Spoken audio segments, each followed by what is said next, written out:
Hello everyone, welcome back, and in this video we are going to learn about the auditory sensation. We are going to divide this topic under three headings, that is the tympanic membrane and the ossicular system first. Then we are going to deal with the cochlea, the anatomical physiological anatomy of the cochlea and the neurophysiology which is involved for hearing. And at last we will see the central auditory mechanisms. So in this video we are going to do tympanic membrane and the ossicular system and some part of cochlea uh, before the organ of Corti. The organ of Corti and the neurophysiology will be dealt in the next video, and further the third video will be dealing with the central auditory mechanisms. So let us begin. Okay, so let us start by understanding what is sound.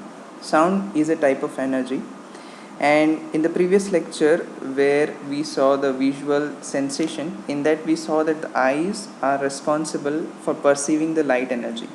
In the same way, this auditory sensation and the auditory system is responsible for perceiving the sound energy.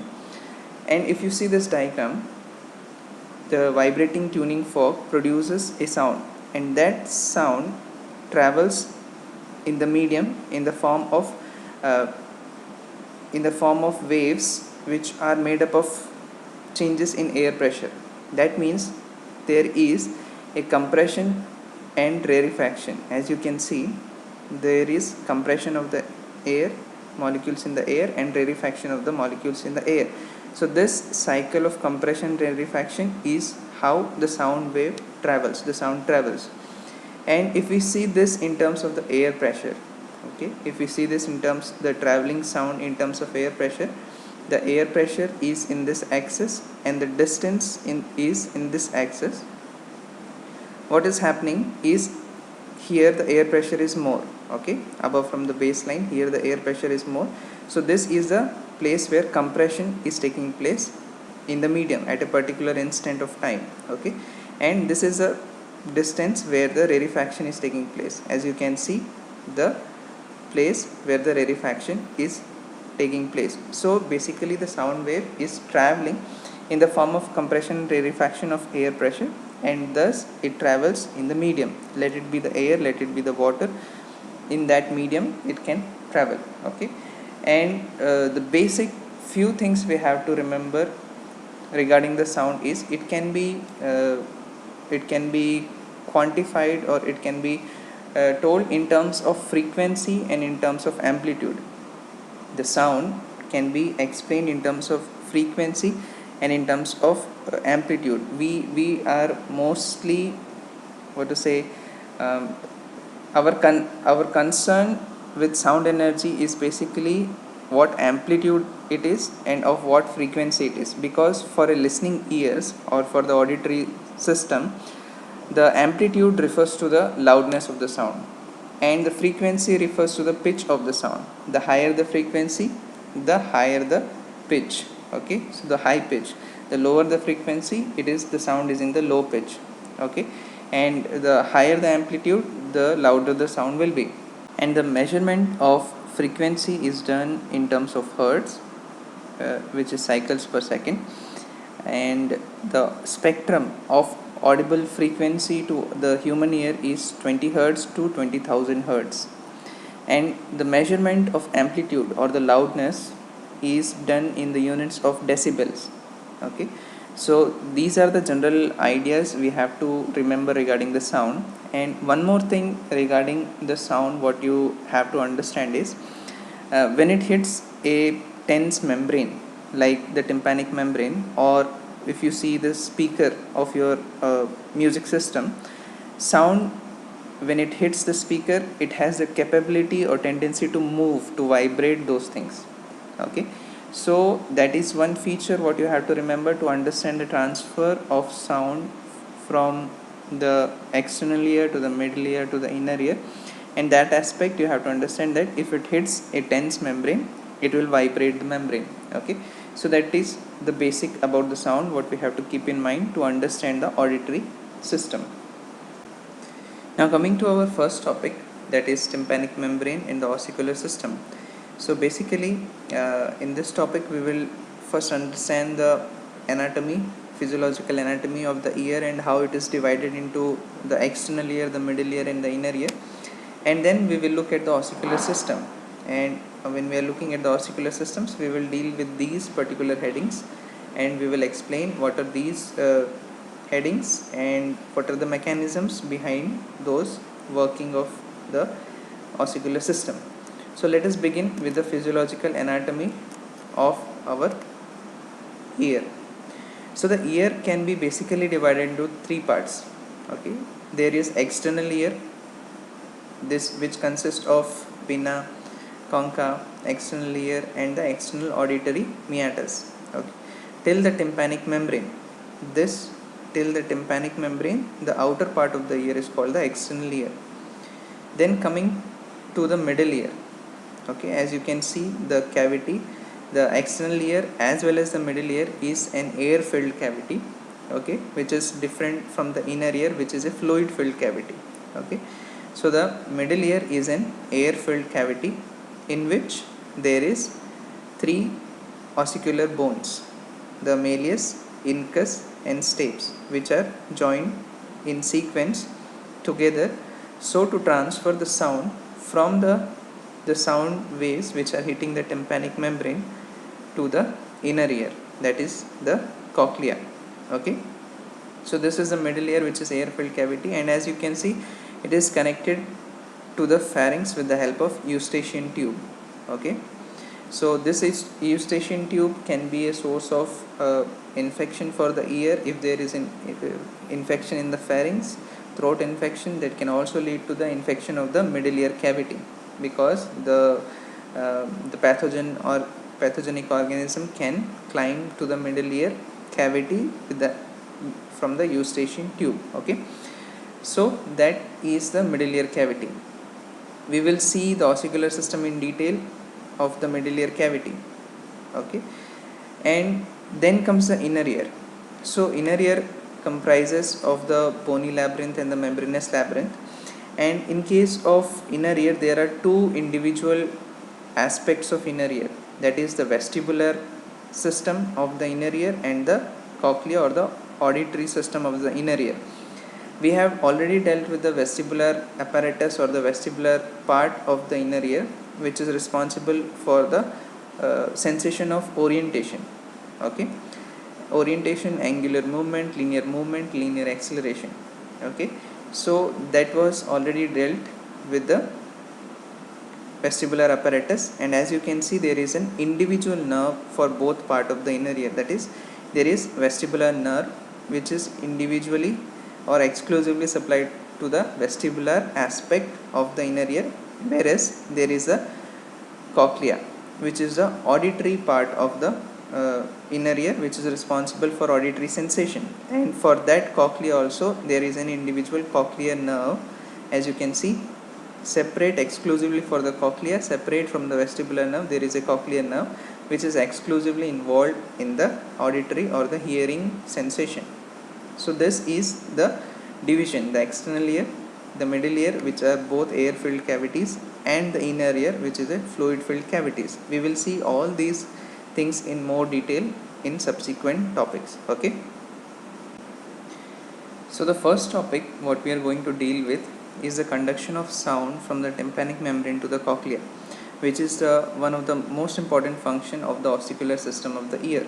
Okay, so as you can see, this is the tympanic membrane, which is the part of the external ear, and from the external ear, one thing you have to understand is as we told that the external ear and the middle ear is the air filled cavity and the inner ear is the fluid filled cavity, and there has to be a transfer of the sound energy from the external ear, which is hitting the sound which is coming and hitting the tympanic membrane.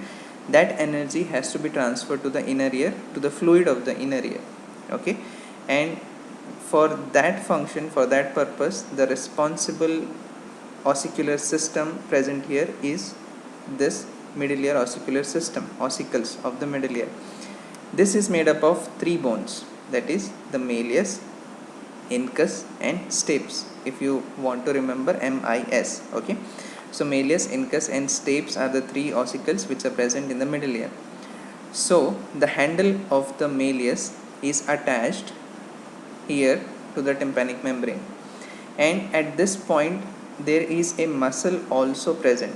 Okay, the name of the muscle is tensor tympani, and the tensor tympani is supplied by the fifth cranial nerve, that is the trigeminal nerve. And the function of that muscle is it keeps the tympanic membrane stiff.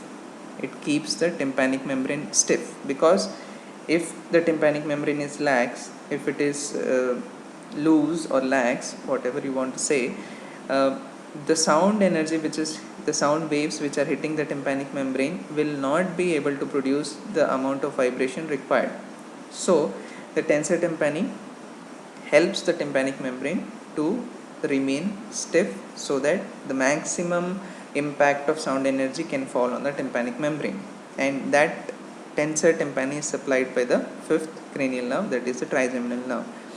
Now this malleus is attached with a ligament to the incus, and the incus is attached with the stapes, and the foot plate or the base of the stapes is attached to the oval window of the inner ear.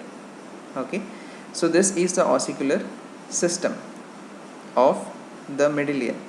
Basically in the inner ears there are two windows. Okay, what are these windows, and why there are windows? So first thing, when we studied about the vestibular apparatus, we understood that the inner ear, it has a bony labyrinth. Okay, so there is a bony aspect of the shape of the inner ear.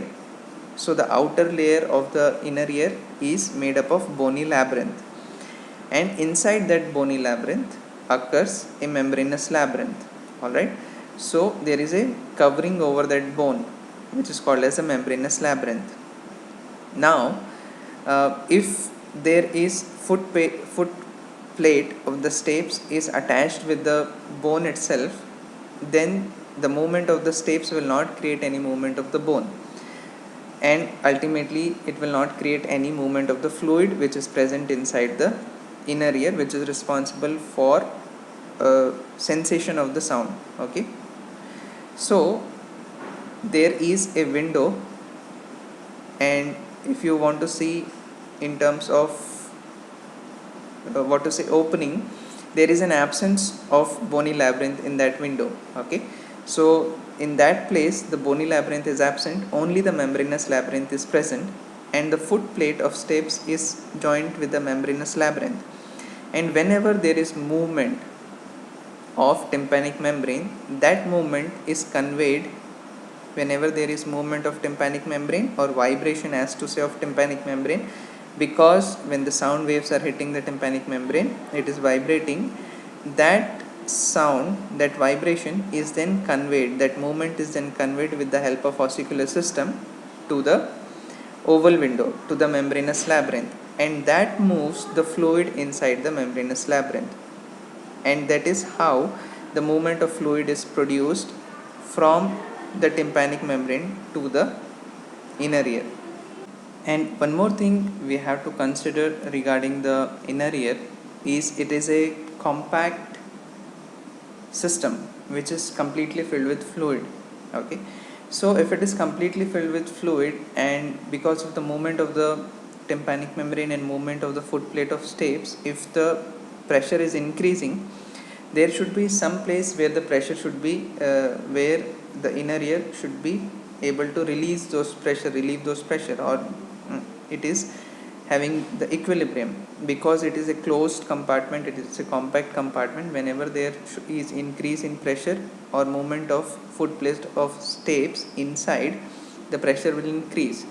And until and unless there is some place where the pressure can be relieved or released, there will be no movement in the fluid, because of the compactness of the cochlea. So for that purpose, there is the presence of another window is called the round window. As you can see here, the oval window and the round window is present in the cochlea. So whenever the foot plate of stapes is pressing inside and there is increase in the pressure, this round window will bulge outside. so to relieving the pressure outside. Whenever the foot plate of stapes moves backward, pulling the membranous labyrinth of the oval window, this round window will go inside, so to balance the pressure inside the compact compartment, that is the cochlea.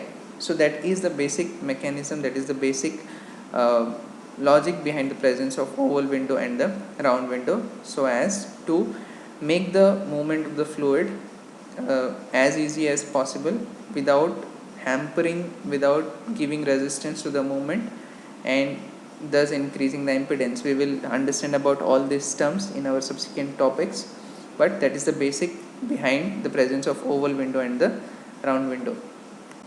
So finally, to conclude with, the ossicular system working is in this way, that whenever the sound waves hits the tympanic membrane, the tympanic membrane vibrates, and as the tympanic membrane vibrates, there will be movement of tympanic membrane inwards and outwards. So whenever the tympanic membrane moves inwards, what is going to happen? Whenever the tympanic membrane moves inwards, the foot plate of stapes presses the fluid presses inside, and the fluid movement is taking place. And in the second situation, whenever the tympanic membrane is moving outwards, the foot plate of stapes moves outwards, thus creating a negative pressure, and the movement of fluid takes place in that respective manner. So this is the basic behind the movement of tympanic membrane and the transfer of the movement by the help of ossicular system, that is ossicles, malleus, incus and stapes, to the inner ear, that is to the cochlea. Now coming to our second topic, that is the impedance matching by ossicular system. So what is this impedance matching by ossicular system? If we see in nature that if a sound is produced in the air, then let us call it is airborne, the sound waves are airborne, and if they hit the water surface, the fluid surface, 99% of the sound energy will be reflected by the water surface. It will not go inside the water, or it will not produce any sound waves inside the water. So thus, seeing inside our auditory system, inside our ear, the basic energy, the basic energy which is hitting the tympanic membrane is sound energy, which is airborne, and if it has to be conveyed to the fluid system, which is, if it has to be made waterborne or fluid-borne sound energy, it has to be converted into the fluid movement, the pressure waves in the fluid. So for that purpose, the ossicular systems are present. For that purpose, ossicular systems are working. But there is the fluid which is compactly packed inside the inner ear, the cochlea, is having a resistance for the movement, that is the inertia of the movement. Okay, and if there is no ossicular system, that resistance of the movement of the fluid in the cochlea can cause a vast decrease in the amplitude of the sound, so that in such a manner that the loud sound can be barely heard. Okay, so this is the problem with the converting the airborne sound energy to the waterborne or the fluid-bound sound energy inside the inner ear. But this problem is overcome by the ossicular system, and the mechanism by which this problem is overcome, and 50 to 75% of the problem is overcome by this mechanism, and this mechanism is called as impedance matching technique or impedance matching by the ossicular system. And how this resistance or impedance is overcome by the ossicular system is with the help of two mechanisms. Okay, with the help of two features of the ossicular system. The first feature is, whenever there is a movement of tympanic membrane, it causes the movement of ossicular system, but the force of the movement is 1.3 times larger as compared to the force of movement in the tympanic membrane. So thus the first mechanism is increasing the force of movement of the ossicular system. Thus, the force which is delivered to the cochlea is more by the ossicular system as compared to the force which was produced by the sound waves in the tympanic membrane. How much time? 1.3 times it is more.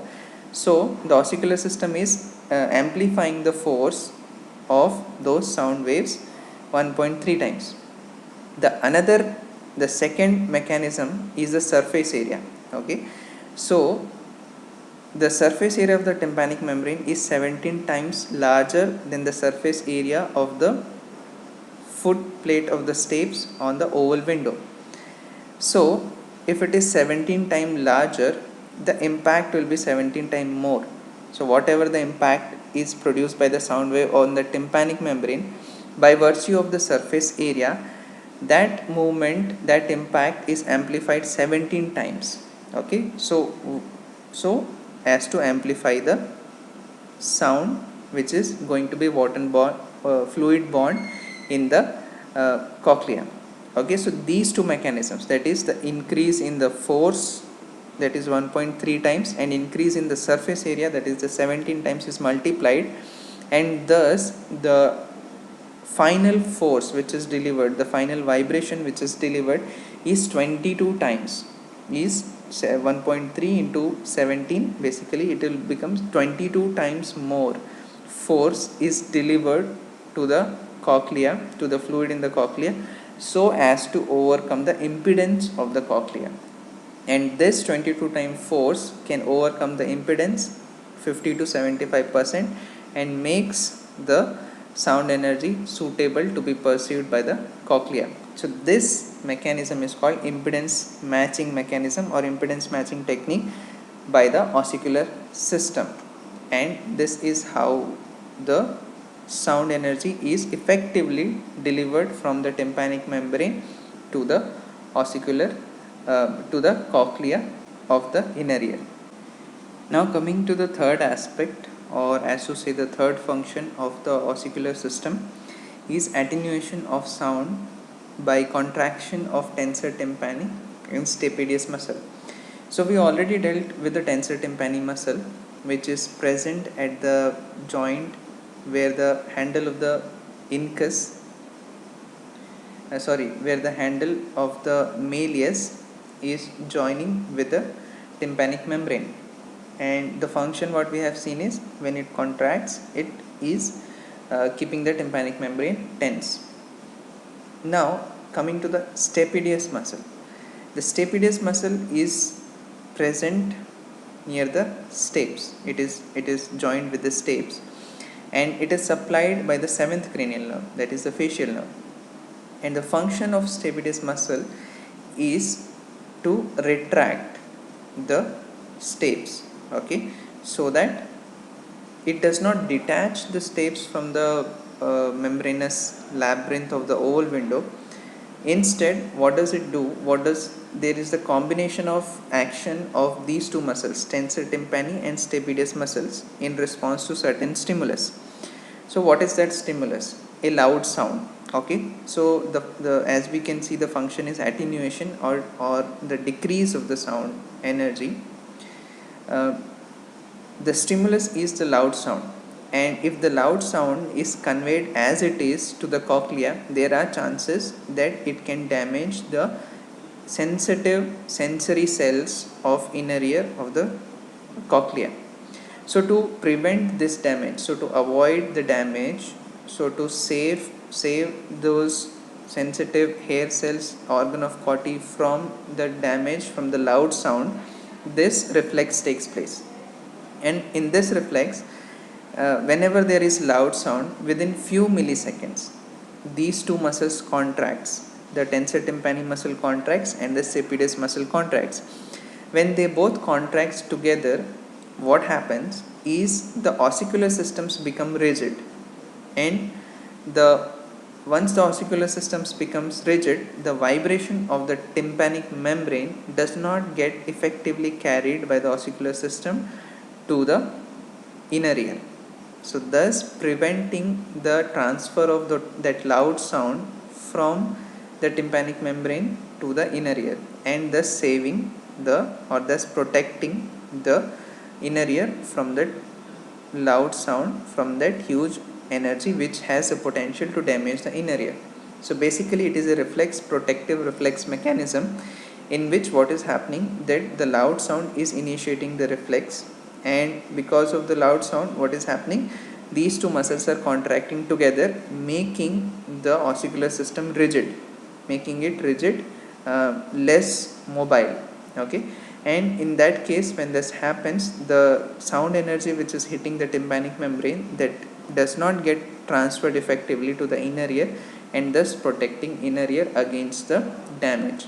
That is called the attenuation of the sound by contraction of those two muscles. That is one of the important reflex, important protective mechanism of the middle ear, to protect the inner ear from the loud sound. Now coming to the last aspect is transmission of sound through the bone. Okay, so basically the inner ear is present inside the bony labyrinth, and if there is certain stimulus which can vibrate the temporal part of the skull, especially over the mastoid process, that vibration can be conveyed through bone to the inner ear, and thus allowing the sound energy to become waterborne, or to become the fluid borne inside the inner ear, and thus allowing the person to hear the sound even if the air conduction is not proper. That means the sound energy can be transferred to the inner ear by two mechanisms. One is through the ossicular system. When the airborne sound energy hits the tympanic membrane, the sound energy gets transferred to the inner ear with the help of ossicular system. But there is another alternative mechanism which can be utilized in case of the ossicular systems are not functioning properly, as in example in case of otosclerosis, in which there is fixation of foot plate of stapes. Okay, so in that case, the another method of transferring of this sound energy can be utilized, and that is the transmission of sound through the bone. Normally when we speak, that type of sound energy is not having the capacity to vibrate our temporal part of the skull, isn't it? So what can be done is a particular machine, particular implant can be kept, and that implant can then receive the sound energy and produce and convert it into the vibrations, which then can be conveyed to the inner ear through the bone. So that is the basic mechanism through which implants can work in certain individuals where the conductive deafness is present, and the conductive system, the ossicular system, is not functioning properly. So that is what is the advantage of another mechanism of transfer of sound, that is the transmission of sound through the bone. And I was talking about the conductive hearing loss, and there are basically two types of hearing disorders, which I will just tell you in small aspect, which we will see in details in the next videos. So the the hearing disorders can be classified into two types, that is the conductive deafness and the neural deafness. If there is any problem in the tympanic membrane and the ossicular system, and because of that problem the individual is unable to perceive the sound, that is called as a conductive deafness, because there is problem in the conduction of sound from the airborne sound through the tympanic membrane and the ossicular system to the inner ear. So that aspect is called as conductive hearing loss or conductive deafness. Whereas if there is some problem in the inner ear, the cochlea, and if there is some problem in the nerve which are carrying those sensation, in case of auditory pathway, if there is any problem in the auditory pathway to the brain, which is carrying the signals to the brain, in that case the nervous part, the sensory part of the auditory system is responsible, and that is why it is called as the sensory neural deafness. the problems in those parts, sensory system, the organ of Corti of the inner ear, and the nervous system, the neural auditory pathway. In that case, any defect is present. In that case, it is called a sensory neural deafness. So this is the basic two types of hearing loss, and the basic classification of hearing loss which you will see in the topic.